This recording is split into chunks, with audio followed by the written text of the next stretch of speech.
In the best-selling book, No BS Direct Marketing, legendary marketer Dan Kennedy said this: "My single biggest recommendation is the use of a monthly customer newsletter. Nothing, and I mean nothing, maintains your fence better." Dan is absolutely correct. The truth is, for just about any business owner, the greatest potential for new business and higher profits lies within its current customer base. Stronger customer relationships yield higher sales and more profits, and a monthly newsletter is the best relationship building tool, bar none. Unfortunately, for many entrepreneurs, the struggle of producing a newsletter every month is too much, and it just doesn't get done. But no longer. Every month, No Hassle Newsletters members get 24 pages of Jim's famous customer-loving content and his amazing ready-to-go newsletter templates. Your company's No Hassle newsletter will generate more repeat and referral business in less than 1 hour per month. Join the hundreds of entrepreneurs already using No Hassle Newsletters at www.nohasslenewsletters.com. That's www.nohasslenewsletters.com. Hey friends, this is James Malinchak, featured on ABC's hit TV show Secret Millionaire and founder of BigMoneySpeaker.com, and you are listening to my good friend Jim Palmer on Stick Like Glue Radio. Welcome to Stick Like Glue Radio, the only podcast dedicated to helping you create an everlasting bond with your customers so they stay longer, spend more, and refer more. Marketing and business building expert Jim Palmer, known internationally as the Newsletter Guru, is a serial entrepreneur, author, speaker, and coach to other entrepreneurs. Jim is the host of Newsletter Guru TV, a weekly web TV show featuring Jim's unique brand of smart marketing and business building advice. Check it out today at www.newsletterguru.tv. Please welcome your host of Stick Like Glue Radio, Jim Palmer. Well, hello there, everybody. Welcome to Stick Like Glue Radio. This is the only podcast dedicated to helping you create an everlasting bond with your customers so they stay longer, spend more, and refer more, and those are all great things in your business. I'm your host, Jim Palmer. I'm committed to helping you build a more profitable business faster. I'm really excited about this week's show because my special guest is the author of the new hit book, Shout in the Right Direction. Let me tell you about Nick Rosener. Nick is the owner of Nick Creative. It is a web marketing company in Minneapolis, Minnesota. So I'm getting rain now. He's getting snow, I think, even as we record this. At night, Nick just dreams about social media, web design, blog strategy, and other ways to help small and medium companies grow using the power of the web. Nick is a speaker and instructor on social media strategy, teaching a course on the topic at Century College, Argosy University, and North Hennepin Community College. Hey, Nick, thanks for taking time to be my special guest today on Stick Like Glue Radio. Thanks so much, Jim. Glad to be here. Cool, man. So is it really snowing? I just assumed with Minneapolis because we're having such a horrible spring. Oh, I know. And you know, part of me, I'm all about branding, so I hate the perception of the Twin Cities is that it's always this eternal icebox. But it kind of is true this time of year. It's really on that border between rain and snow, and even I'm getting sick of it. You know, your new book is called Shout in the Right Direction, so it was a very cool title, by the way. Thanks. Where did you come up with that? So it's a co-authored book between me and my co-author Eric Lennon, and we wanted to make a book to help small businesses learn how to target their audience better on the web. And as we were starting to come up with, you know, solidifying our core principles for the book, it really narrowed down to these two sides of it. And part of it is shout, and that's the act of getting your message out there to the right air, getting your message out there and getting louder and getting on platforms that help amplify your message. But some people we found were shouting just fine, but shouting to the wrong people, and they were not reaching people who could actually buy. So that's where not only shouting, but shouting in the right direction came to be so important. You know, a lot of people ask me about list building and, you know, getting more likes and fans and stuff like that. Some people, you know, I've written 5 books myself, and people ask me, well, you know, how do you become a bestseller? And I say, well, first of all, personally, I've never been worried about being a bestseller. I want to sell exactly as many books as I need to sell to the right people to build a nice business, which I've done. Yeah. When it comes to list building, I mean, would you rather have 20,000 people on your list or 5,000 that are rabid fans? I mean, it really is. I think that speaks to kind of what you just said there, right? is such a great way to look at that. And it's just one of the reasons why I wanted to write the book is because it was just amazing to me how much effort small business owners and entrepreneurs spent in selling to people who actually could not or would not buy from them. Oh, it's powerful. You know, you write about having more focus and less noise is kind of a new way of thinking about marketing. Why do you think so many businesses fizzle on social media while others are, you know, consistently seem to pick up followers and make money at it? One of the biggest reasons I see that people will kind of fizzle out is that they really don't understand who they're talking to. And that's one of the main theses of the book is in order to shout in the right direction, in order to really get your messaging to be on point, you have to really in-depth understand who is a part of your audience and who isn't. So anytime we have any questions about design or how many times should I post on something or what should my topics be of my podcast or my blog or my video blog, it always should come back to the business, the segments you're chosen, and what your audience wants to hear. Yeah, what do you know, I want to get your opinion on this. I have no idea what you're going to say, but, you know, I really believe social media is simply another form of media. So, you know, when I see some people on social media that are so-called thought leaders or, you know, authors or whatever, and I see them post stuff, well, just yesterday as we're recording this was the whole deal with the, you know, the racist NBA, you know, team owner, and before that there's Obamacare, and then there's this, that, whatever the hot topic is, they're posting their opinion on it. And, you know, I teach a seminar called Dream Business Academy. What I told people there is, you know, you only want to be sharing things that are going to help to really amplify your position and who you are. In other words, what do you want people to know about you? So it's a very long question, Nick. Sorry about that. Yeah. But what I think social media has become for a lot of people, especially Facebook, it's their platform or sounding board. It's the place where I'm going to go vent. You know, and I say, listen, you're probably going to get some people to agree with you, like it or whatever, but that's because people follow you are probably of a like mindset, but not all the people that you're meant to do business with have the same mindset. And that's why, you know, it's almost that old that thing, if you're a taxi driver, you don't talk about sex, politics, or church or something like that, you know? Yeah. So what do you think about that? That is a great question. One of my thoughts on digital marketing is that it all boils down to two things. It boils down to getting eyeballs on you somehow and rewarding the eyeballs with something creative that they were expecting to get from you. So if you really take it in that vein, people will sometimes think that they have this captive audience that they've slaved over and built and crafted over all this time. But we've always got to remember that they have something in common, and they're all, for example, for you, people wanting to learn about newsletters and growing a business. And if all of a sudden you really started to get off track with that, your community would might feel a little bit betrayed. It might work out really well. You never know. But you always want to keep in mind that the people that are in your audience have something in common, or they wouldn't be in there. So they want to be getting things that are inside that focus. I mean, me personally, I'm really into politics locally in Minnesota. I'm really, I have very strong beliefs about some causes that I'm an advocate of, but at the same time, those can be so divisive in the business community, especially when my market is other entrepreneurs who are also usually very opinionated one way or another. So even no matter how far I'm caring about a cause, I often will keep it out of my business communications. Absolutely. I learned a lesson, and it's actually not about social media, but we have, my wife and I have these two couples that we've been friends with for like 30 years. We long ago bought a townhouse in the same community when we were just starting out, and we've kind of drifted apart. We see each other about 3 times a year, and we've never really strayed into that kind of a conversation, although I think we're of a like mind. Well, at the last presidential election, they shared a view which was contrary to mine. And I'm like, what the heck? How are you? It was like a Super Bowl party, so we were probably drinking a few beers.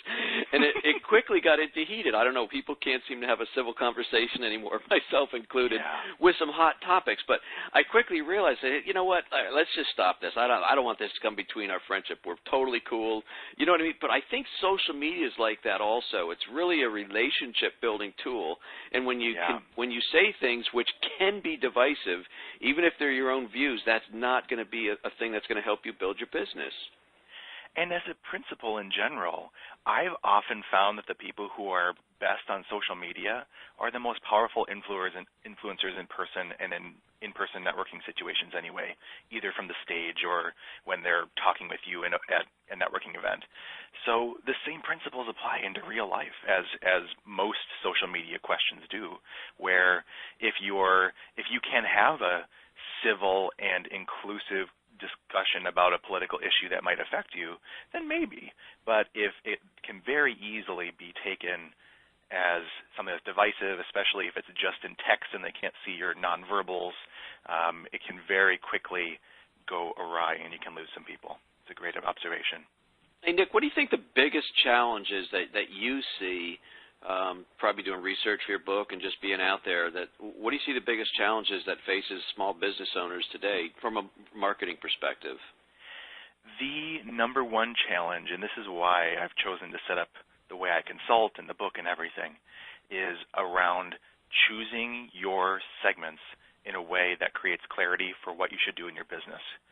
And the two things that follow from that are people will often, like I said, not even realize that they're implementing strategies that market to people who can't buy. But on the other end, they either have too many or too few segments, where on one hand, they have too few segments and they just might lump everybody together into one big blob, and they won't be able to make a message for them that resonates with anyone. But on the other end of the spectrum, sometimes people will have too many segments, and this is actually more common as an entrepreneur, because we say, ooh, my product can be great for this market and this market and this market and this market and this market. What they don't realize is that every time they add a new segment, they're multiplying their marketing plan by that number of times. So if they have 3 different products they promote and they want to add another segment, they have to create another 3 business plans, another 3 marketing plans to make it happen. Wow, that's pretty cool. You know, one of the topics you discuss in the book is how to do research. And I think people often skip this step when it comes to making a marketing plan. And I would actually, let me amend my question, not just a marketing plan. People fail to do research when they create a product or a program. They just get it in their head that this is really needed and necessary, and they go headlong into it. So, you know, what advice do you have for small business owners on the topic of research? It's amazing to me how many really bright business owners will launch a product without talking to even 10 people who would buy it. And when I think about research, I like to think about it in terms of the whole strategic planning cycle. And this is not something I've made up. It's a fairly well-known model for strategic planning. And the cycle goes audit, plan, implement, measure, and replete. So if you follow this cycle, it seems like a pretty nice way to understand your strategy and make a way for it to iterate and improve. But the first step there is audit. And right away when we say audit, people normally think of taxes, and it's a bad thing, and that's not necessarily what we're talking about. We're talking about finding any information at all from any source that would help you make a better plan. And often when people think of marketing research, they say, well, I don't want to spend $10,000 and hire someone in a research firm with a white lab coat to do XYZ for me. But even with zero budget, you can go look at your competitors. You can read blogs on the subject. You can do some searches on Twitter and see what people are tweeting about your topic. You can see how well your competitors are promoting. You can see what their websites look like. And if you really want to take it to the next level, just do something as simple as talking to 10 people who would buy the product and have a one-on-one interview. just doing something like that, that's a small project, has a finite end to it, can do wonders for how well your plan succeeds when you put it into action. You know, another thing you can do, and that's all great advice, and another thing you can do if you already have a list, even a small list, is survey your own customers. Yeah, I do that maybe a couple times a year where I'll either survey existing clients or after my recent event, I surveyed the people that were there, and they gave me like 2 or 3 things which they wanted me to cover, and I'm going to add those into the next one. You know, people will tell you what you want to know if you simply ask them. By the way, you know, this is not rocket science. When I was planning my first live event, I sent a survey out to my list, and I got back almost 150 replies saying we'd like to learn this. So guess what I taught at that first one, you know? And of course I market it that way too. So that's a good thing about research. You know, you just got to ask, dig a little bit. Yes, and you know, part of me, the brilliance of what I like about this strategic planning cycle is that it's audit, plan, implement, measure, repeat. And the repeat sounds like it's obvious, but what it really means is that use what you learned from actually really selling what you last sold in order to get research insights for your next reiteration. Because as much as I love marketing research, I love it, love it, love it, it is all guesses and fantasy until there's actually a product that someone can buy. And literally until you have you know, sales, you don't have a business, right? So that's right. You might as well get off the ground. You know, Nick, there are so many different social media sites out there. How do you choose which ones? How many should you be on? I mean, is it all a time factor, or? You know, that is the number one question people ask about social media is how do I choose? How do I choose? One of my answer always is it comes back to the business goals and the segments. Who is it you're trying to reach? Are they there? Do they want to hear from you in that way? And if that's the answer, then that's the answer. Now, there are some ways you can figure it out. You can ask people. You can survey people, like you mentioned. Another way that I have a story of a client who runs a salon here in Minnesota. And before we had gotten together, she had a pretty sizable salon. She had maybe 13 chairs, and they were full all the time with stylists. And she was the owner, and she actually was personally running her social media. And she was doing Facebook, Twitter, LinkedIn, YouTube, a blog, Pinterest, Instagram, and an email newsletter. And admittedly so, she was kind of going crazy figuring out which ones to do. So we just did a simple plan that said you can start out. I mean, she had set up shop in all these places, but we just took a look and see where she was getting some traffic, see where she was getting some momentum building up. And one of the things that often will happen is that if you don't look at the data, you'll probably make the wrong choice about which one to cut. And if I would have just guessed, I would have thought Twitter would be awesome and Facebook would be awesome. As it turned out, Twitter and Facebook were not as great for her as compared to Instagram was really great, Pinterest was really great. No one was going to the blog, and I loved blogging, but just for some reason the blog was not getting any traffic, and the newsletter was not performing as well as we wanted. And we, for her, decided to cut the Facebook, Twitter, and the newsletter and the blog and focus on Instagram and Pinterest, and her audience just loved it. Now, that is a pretty unorthodox strategy, not one I would usually recommend for people, but it underscores the point of if the data shows it, sometimes you just got to go where it points. You know, I started out and I'm pretty big in Facebook. That's probably the number one platform. But I also do Google Plus and LinkedIn, but I also did a little bit of Twitter. And what I figured out is, I just have a hard time cutting down my messages, my success tips and things like that to 140 characters.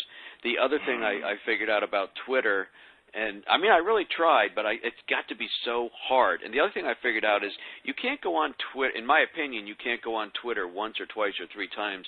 It's more of a constant dialogue back and forth. Yeah. People that are replying and reposting, and I just don't do that. So I kind of just put Twitter on the back burner for myself. It's interesting you mentioned that as Twitter.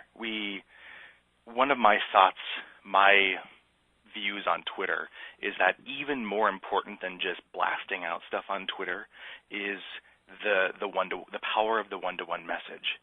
I can't tell you how many times I've been struggling trying to get into a company I'm trying to pitch for a website design or something, and I just find them on Twitter and reach out to them, and they respond nearly instantly. It's a great place. Excuse me for interrupting, Nick. That is a phenomenal place to make connections with the person.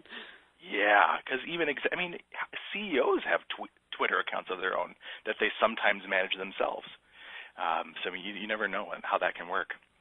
I always like to think that there's probably a list. I follow maybe about 2,000 people, and maybe about a similar amount follow me on Twitter.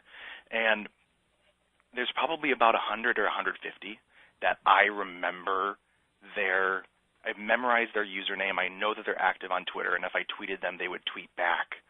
And those are the ones that are in my core referral network. Those are the ones who I would recognize in person really well if they met me. So I always like to imagine being on the other end of that, and imagine trying to get over that initial Twitter politeness and get on their list of someone whose usernames they remember. They remember your username, and then they're more likely to actually care about you. Good one. What do you think about kind of how does somebody put a plan into action? Because I like to give people actionable stuff. So when it comes to putting together a good overall social media marketing plan into action, first of all, it seems like there's a million things that you can do in that area, not to mention the 12 or 14 hats we all seem to wear every day as entrepreneurs. How do you, Nick, keep everything organized and aligned with your business goals? One of the biggest, the most popular answer to that question in the social media world is the editorial calendar. And I'm sure that you've probably heard this term from the many social media guests you've had on the show. It's an invaluable tool, the editorial calendar, that plans out when everything's going out and who's posting what and making sure that you're staying consistent. That's all fantastic. But one of the things that I want to take it a step further is adding on top of that a campaign calendar.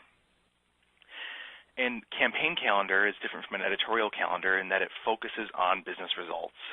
It focuses on what are you trying to sell to whom at what point in time. Some people will do campaigns that last a month. Some people will do campaigns that last a quarter. That's usually the most common too. But whatever it is, it's always taking a specific, using the SMART framework, a specific business goal matched to an action plan to make it happen. So I might say during the month of January, I want to make sure I'm promoting website design to professional speakers. Then I might want to, in the month of February, decide that I want to sell, $20,000 of coaching and consulting to coaching businesses and professional services companies. So something like that where you're making that business goal very specific and focusing on one chunk of your business while then matching that to an action plan where you're figuring out, I'm going to put out Facebook posts on it, going to include a promotion in my email about it, going to make sure to have so many conversations with prospects about it, and the list goes on. Making that campaign plan not only takes the editorial calendar idea to the next level. That makes good sense. Also sounds, I'm sure if people drive in their car, sounds like a lot of work. But you know what? What I tell people is it is hard work. Otherwise, everybody would be doing it, right? Right. That's right. And this is also why people will be faithfully putting out stuff on their social media and content, but not having it show up as a meaningful impact on their financial statements. My biggest thought about social media is that the number one most important social media metric is your profit and loss statement. Which brings me to my last question I have for you. Speaking of P&L, I think a lot of people, and it's not a bad question to ask unless you fully understand how social media works, but a lot of people, especially the green eye shade accountant types, they want to know, well, how do you measure ROI? You know, if somebody's going to go be spending time on social media, somebody's going to be doing this, that, and the other thing, how do we even know if it's producing a result? I've got my own opinions, but since you're the guest today, I'd like to hear your thoughts. I've grown to have a bit of internal conflict on this topic. I mean, I teach a college course on social media strategy, and of course, you wouldn't get certified in social media strategy if you didn't know how to justify your ROI. But even now, I'm finding that the direct quantification of ROI is not the whole picture, because I'm of this thought that social media is better at brand awareness than it is direct conversions. And that might be a bit of an inflammatory statement for people, but it does more things than just sell directly, and sometimes those are missed by ROI calculations. Now, that being said, I like to balance that by viewing digital marketing as just a piece of your whole marketing mix. And as long as you have that core business strategy where you're saying, I know who I'm selling to exactly, and I know what I'm selling, and I've got my goal and strategic plan documented, as long as social media fits into that and you can show some measurable results that come from it, I'm a big fan. Yeah. You know, I teach an awful lot about retention. I mean, newsletters is what I'm best known for, but newsletters are a tool to help get more client retention. But really the 10,000-foot view, Nick, it's all about stronger relationships. You know, because what most people want, most business owners, they don't want to do a newsletter. Neither do I. But what I do want is I want client retention, because retention means when customers stay longer, I believe they spend more and they refer more. So if that's your goal, higher profits through retention, that comes as a result of stronger relationships. And social media, newsletters, all these different things, I believe, are a way to build, develop, nurture, grow stronger relationships with customers and prospects. That's fantastic. And on top of that, customer service is another part of that same vein. Now more and more people are tweeting customer service questions and expecting a response there. Yeah, absolutely, especially airlines and stuff. People go, holy hell, they just canceled my flight. It's all over not that doesn't happen, but again, I think people feel compelled to go to social media and just vent every little thing that's going on in their world. Exactly. Oh, Nick, this show flew by as I knew it would. It's a lot of fun talking with you. Your book is called Shout in the Right Direction. How can people get your book, and what's a good website for people to connect with you? The book comes out on May 13th. The book will be available on Amazon and Kindle, and you can find it on there. You can find it at shoutintherightdirection.com. And as always, both me and my co-author, Eric, will be on Twitter. And if you have any questions for us after the show, just tweet at us with the hashtag #ShoutBook, and we will open up the conversation over there. Awesome. Thanks so much for being my guest, Nick. I highly appreciate it.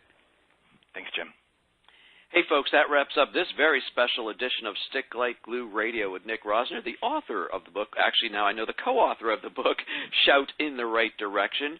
Stick Like Glue is the only podcast dedicated to helping you create an everlasting bond with your customers so they stay longer, spend more, and refer more.